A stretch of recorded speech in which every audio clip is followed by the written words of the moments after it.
The higher mind sees all the different timelines, past and future. So I'm in the present moment, immersing myself in a feeling, but the higher mind has access to all the different timelines that exist, past and future, to get me to that destination.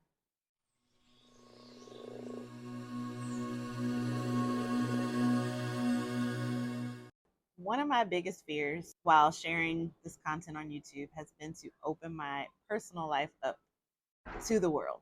I think the main reason is because I just enjoy my peace. I enjoy living my life in anonymity. I see what other creators go through when they begin to open themselves up and share. But on the other hand, I know that when people share real stories about their lives and share their experiences in a more transparent way, it's more helpful to those who are watching. So I've decided that on this channel, I'm going to start to share more stories about what I've manifested versus just sharing my principles of manifestation. In today's video, I'm going to be sharing with you guys how I manifested this trip to Mexico that I'm on right now. As part of that, I took some time during this trip, which is a week long, to sit down and kind of organize the way that I successfully manifest over and over again, and use that to structure the story that I'm going to tell you about this particular manifestation. Rewind all the way back to the pandemic time frame, like 2020, 2021.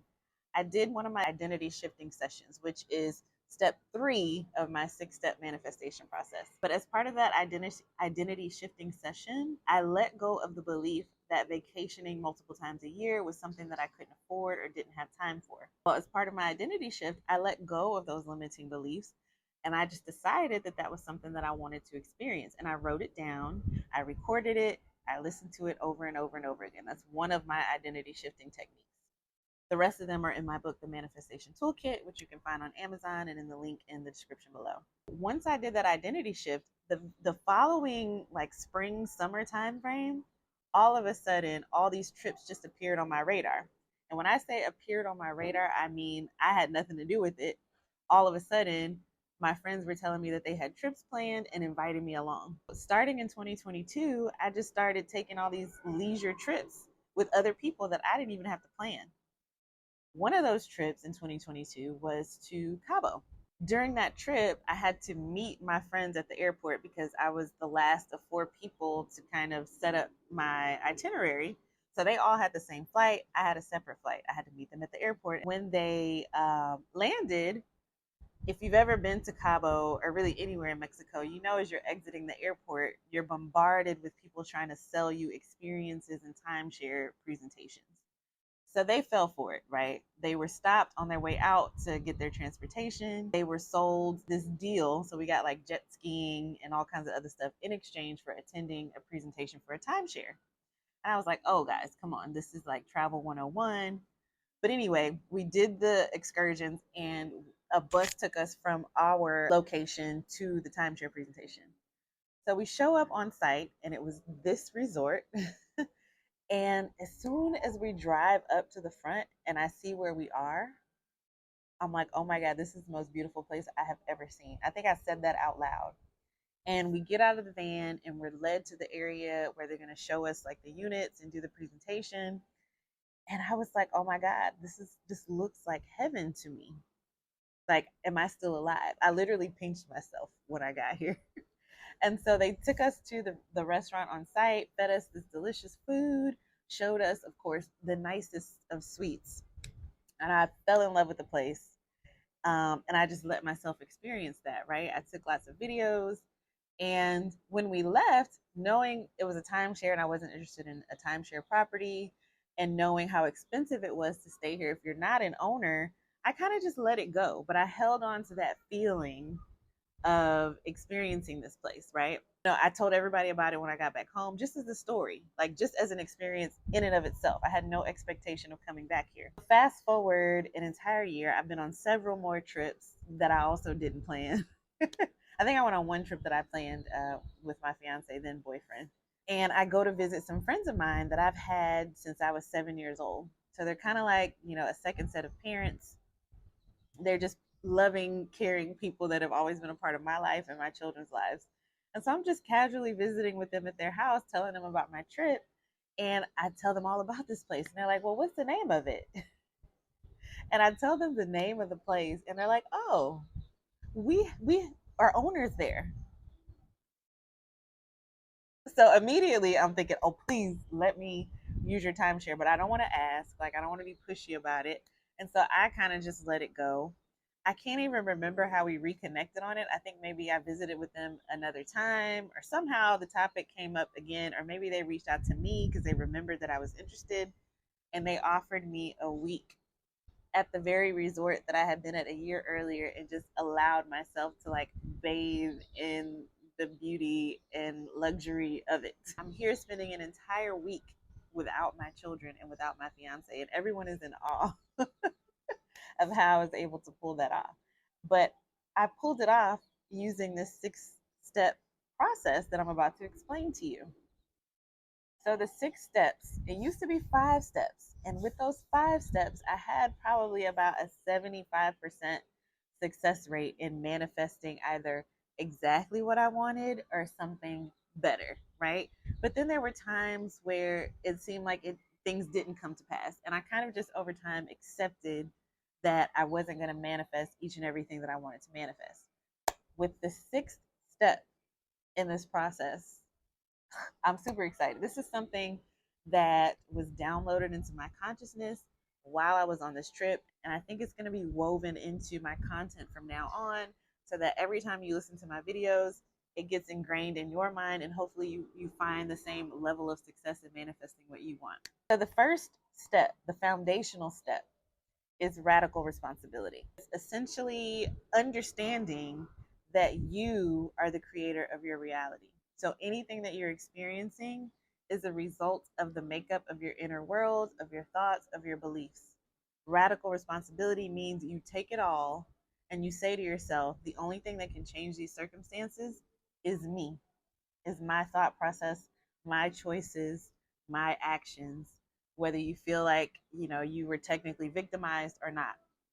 And a lot of people who are stuck in victim mentality may call this victim blaming, but to me, it is foundational to being able to create the experiences you want to create, taking radical responsibility, releasing anyone or anything else in your life from being responsible from what you experience. So that's just a way of life. Of course, all of us can get caught up. Sorry, I have my notes in front of me.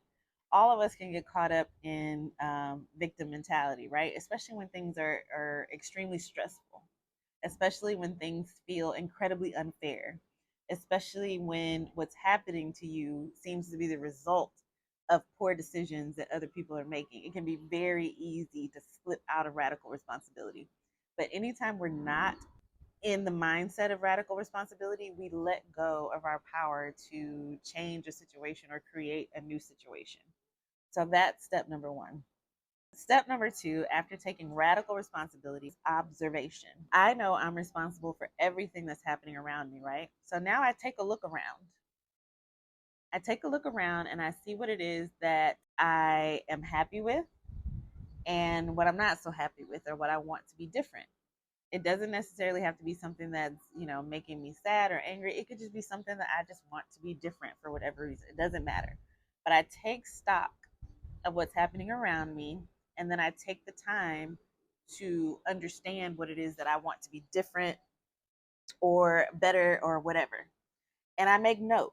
So this is where I get caught up the most. Like this step kind of is what prevents me from manifesting more things. I manifest a lot, but I could be manifesting like hundreds of times more things if I was more intentional about this step. But observing and then documenting, like, what do you want? And the step after that, which is the one I started at, identity shifting, number 3, is identifying what it is that I want to be different and then deciding who I need to be in order for that new thing to come in. So the identity shifting sounds harder than it is, right?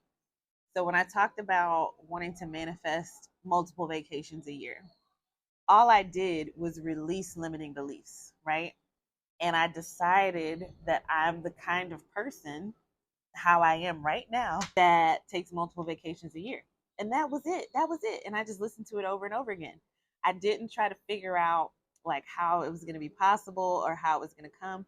And I feel like that's what made it come so fast, and that's what made it so easy. And step 6 is going to explain why removing limiting beliefs instead of being specific about things is the way to go. Step number 3 was that identity shifting. Step number 4 was embodiment. Identity shifting is deciding who you need to be or who you are. Embodiment is believing that you are that person. And there's so many ways to do that. Like I said, I have a lot of the tools in my book, The Manifestation Toolkit on Amazon. But the way I did it in this case was how I described. I wrote down my new identity. The vacationing was one sentence, 1 or 2 sentences of that. I recorded it in my own voice and I listened to it whenever I thought about it. So it became part of the tape that was constantly running in the back of my mind. When it popped up, I didn't even, this is the thing. This is why I think my number is higher than 75%. Because when the manifestation comes, a lot of times I don't connect it to the identity shifting work that I've done until much, much later. Until I go back and look at my journal or until I make one of these videos. I don't even notice that's how embedded it becomes in my psyche and in my ego. And ego is not a bad word. Like, your ego is your identity, and it's what you're shifting in order to attract the things that you want. So the embodiment is step number 4, and that comes from repetition, from observing it in other people's realities and getting more information, from watching other YouTubers. There's a ton of ways to achieve embodiment.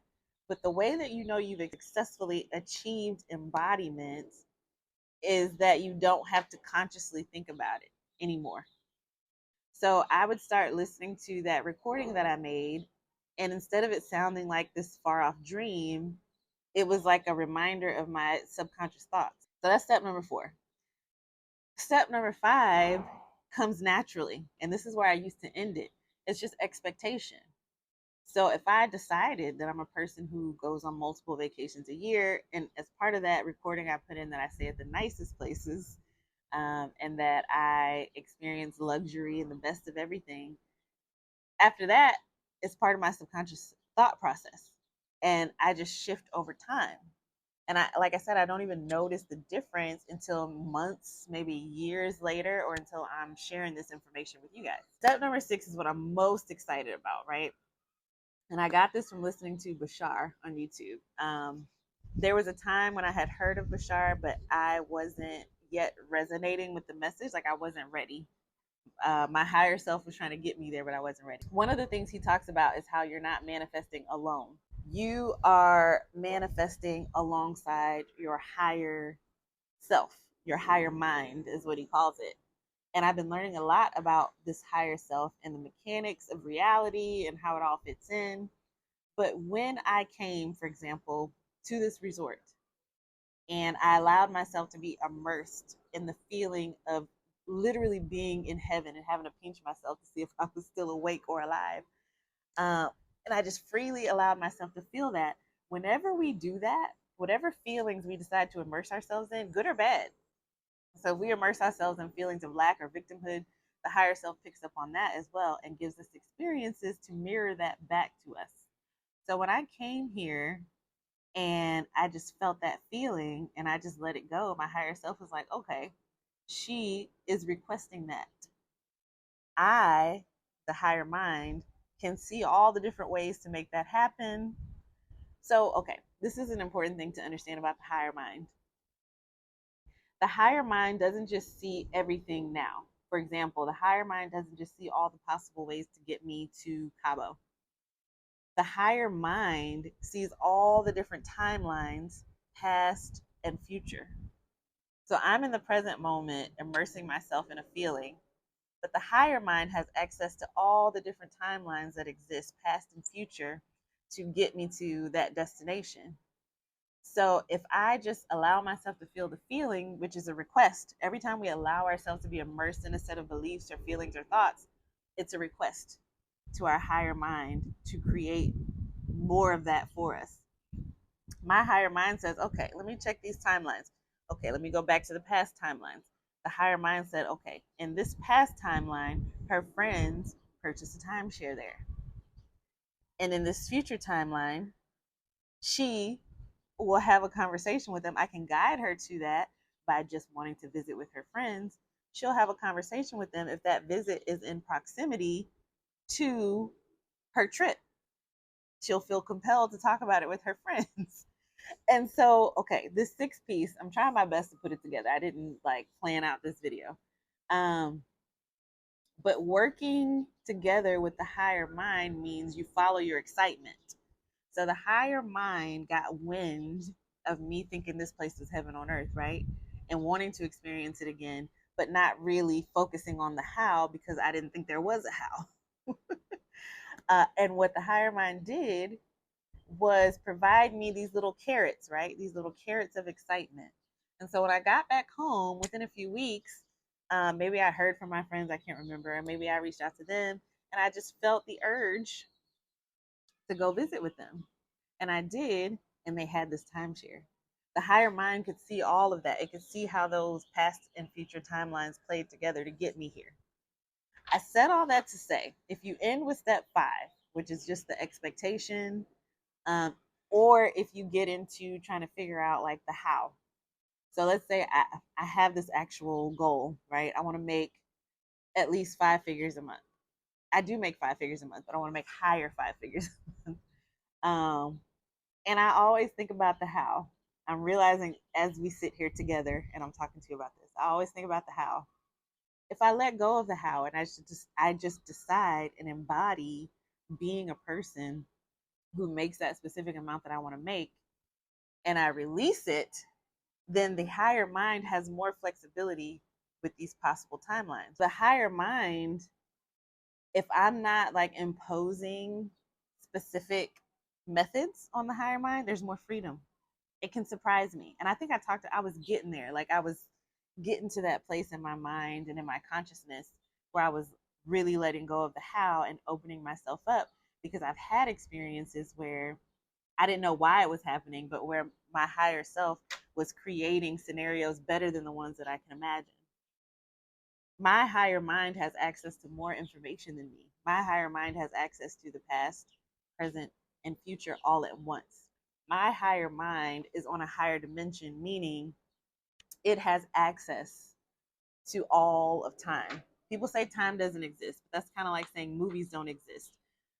Movies are made from stills, from a series of stills.